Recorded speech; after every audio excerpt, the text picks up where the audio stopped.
What happens when a 14-year-old boy ascends the throne of the most powerful empire in the world?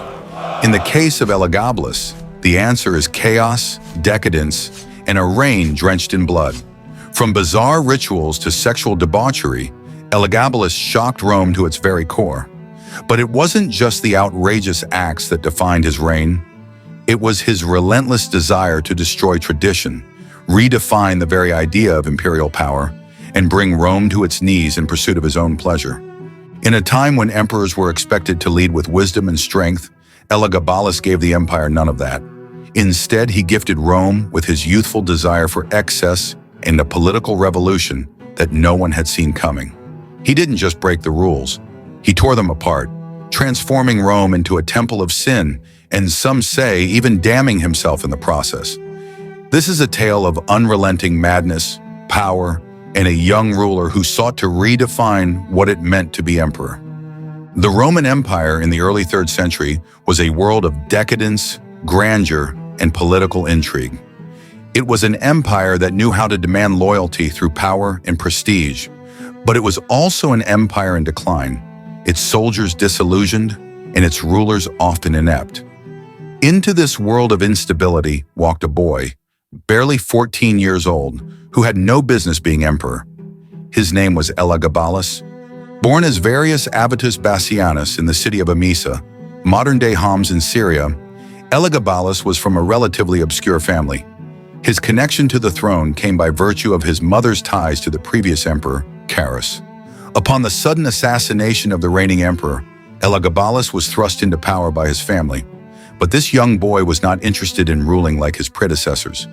He had no interest in the traditional Roman gods or rituals that had been the foundation of Roman power. No, he sought something different. He wanted to bring his family's god, the sun deity Elagabal, into the heart of Rome, and in doing so, he hoped to redefine the very meaning of imperial power. Elagabalus's first act as emperor was nothing short of a political and religious revolution. At the center of his plan was the installation of Elagabal, the sun god of Emesa, as the supreme deity of Rome. He didn't just want to honor this god, he wanted Rome to worship it exclusively.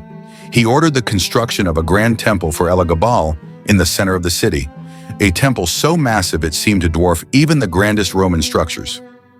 This new temple became the focal point of his reign, and the rituals that took place within it were not just about prayer.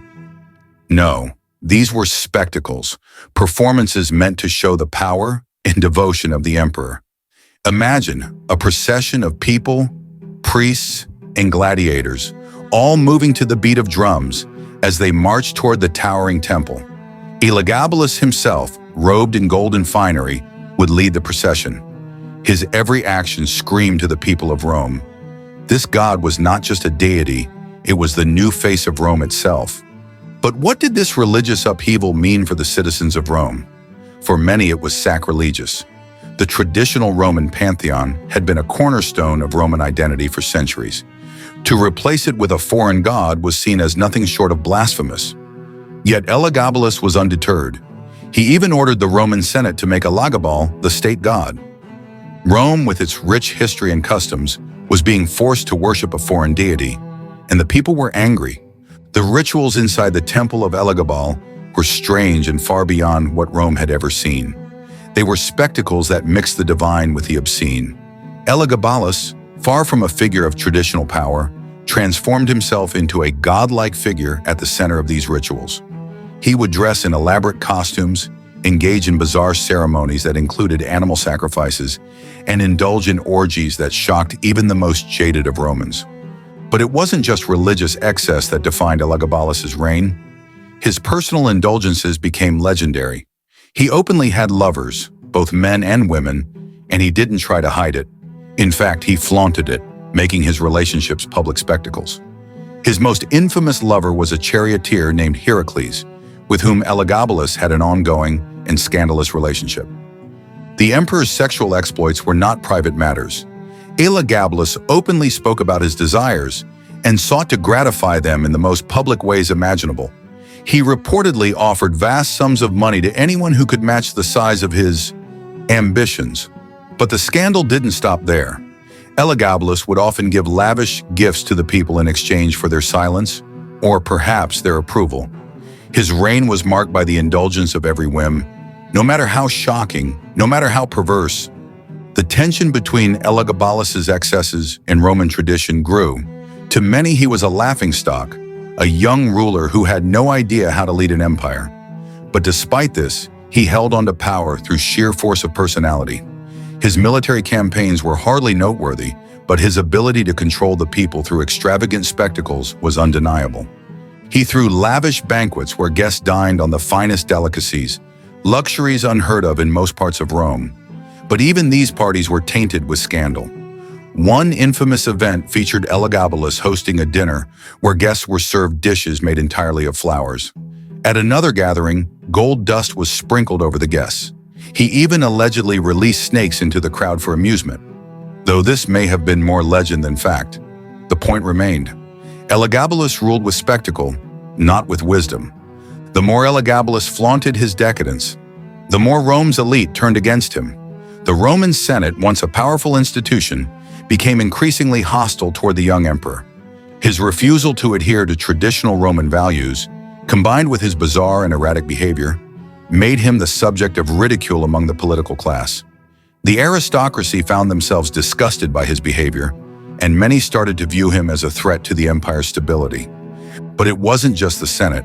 Elagabalus' military began to show signs of discontent. The legions, once loyal to him, were slowly abandoning his cause. They were tired of seeing their emperor indulge in excesses while they struggled on the battlefield. His lack of military prowess, paired with his personal indulgence, left Rome vulnerable. The boy emperor who once commanded the armies of Rome now found himself with little support. By 222 AD, Elagabalus' reign had become untenable. His enemies within the Senate, military, and even his own family had finally had enough. A conspiracy was brewing, and it wouldn't be long before it erupted into violence. Elagabalus's mother, Julia Soemias, initially a supporter, had long since seen the danger in her son's actions. In the final days of his reign, he found himself increasingly isolated, with no one left to trust. The Praetorian Guard, once loyal to the emperor, turned on him. In a dramatic turn of events, the boy emperor was assassinated by members of his own guard. His body was dragged through the streets of Rome, mutilated and discarded in the Tiber River. Elagabalus, the emperor who had turned Rome into a spectacle of debauchery and blood, was gone. But the stain of his reign would last for generations. The aftermath of Elagabalus' death was swift. His memory was damned by the Senate, and his actions were condemned as an example of everything that had gone wrong with the empire. His temple to Elagabal was destroyed, and the worship of the foreign sun god was eradicated from Roman life. But despite the efforts to erase his memory, Elagabalus left behind a powerful myth.